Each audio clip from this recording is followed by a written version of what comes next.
পৃথিবীর সবচেয়ে শক্তিশালী মুদ্রা হচ্ছে ডলার। কিন্তু প্রশ্ন হলো, কেন ডলার বিশ্বকে নিয়ন্ত্রণ করে? এই প্রশ্নের উত্তর বুঝতে হলে প্রথমে জানতে হবে পেট্রোডলার সিস্টেম কি। পেট্রোডলার সিস্টেম হলো এমন একটি বৈশ্বিক ব্যবস্থা যেখানে বিশ্ববাজারে তেল কেনা বেচা হয় মূলত মার্কিন ডলারে। অর্থাৎ যে দেশে তেল কিনতে চায় তাকে আগে ডলার সংগ্রহ করতে হবে। এই সিস্টেমের শুরু হয় মূলত 1970-এর দশকে, যখন ভেঙে যায় ব্রিটন উডস এগ্রিমেন্ট। তখন ডলার স্বর্ণের সাথে তার সম্পর্ক হারায়, ফলে ডলারের ভবিষ্যৎ নিয়ে তৈরি হয় অনিশ্চয়তা। ঠিক সে সময় যুক্তরাষ্ট্র একটি কৌশলগত চুক্তি করে সৌদি আরবের সাথে, যেমন চুক্তি অনুযায়ী সৌদি আরব তাদের তেল শুধুমাত্র ডলারে বিক্রি করবে, আর যুক্তরাষ্ট্র দেবে নিরাপত্তা ও সামরিক সহায়তা।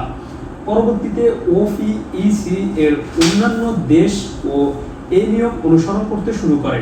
এভাবে গড়ে ওঠে পেট্রোডলার সিস্টেম। ফলে কি হলো, তেল যা বিশ্বের সবচেয়ে প্রয়োজনীয় সম্পদ তার সাথে সরাসরি যুক্ত হয়ে গেল ডলার। এবার আসি ডলার কেন এত শক্তিশালী। প্রথম কারণ চাহিদা। বিশ্বের প্রতিটি দেশ তেলের জন্য ডলার প্রয়োজন করে, ফলে ডলারের চাহিদা সবসময় স্থায়ী থাকে। দ্বিতীয় আরেকটি কারণ হচ্ছে রিজার্ভ কারেন্সি। বিশ্বের কেন্দ্রীয় ব্যাংকগুলো তাদের বৈদেশিক মুদ্রার রিজার্ভের সবচেয়ে বেশি ডলারে জমা রাখে। তৃতীয় কারণ হচ্ছে আন্তর্জাতিক বাণিজ্য। বিশ্বের অধিকাংশ দেশ আমদানি করতে হয়, রপ্তানি ডলারে সম্পূর্ণ করতে হয়। ডলার ছাড়া বড় বাণিজ্য প্রায় অসম্ভব। চতুর্থ কারণ হচ্ছে অর্থনৈতিক ও সামরিক শক্তি। যুক্তরাষ্ট্র বিশ্বের সবচেয়ে বড় অর্থনীতি এবং একটি শক্তিশালী সামরিক শক্তি।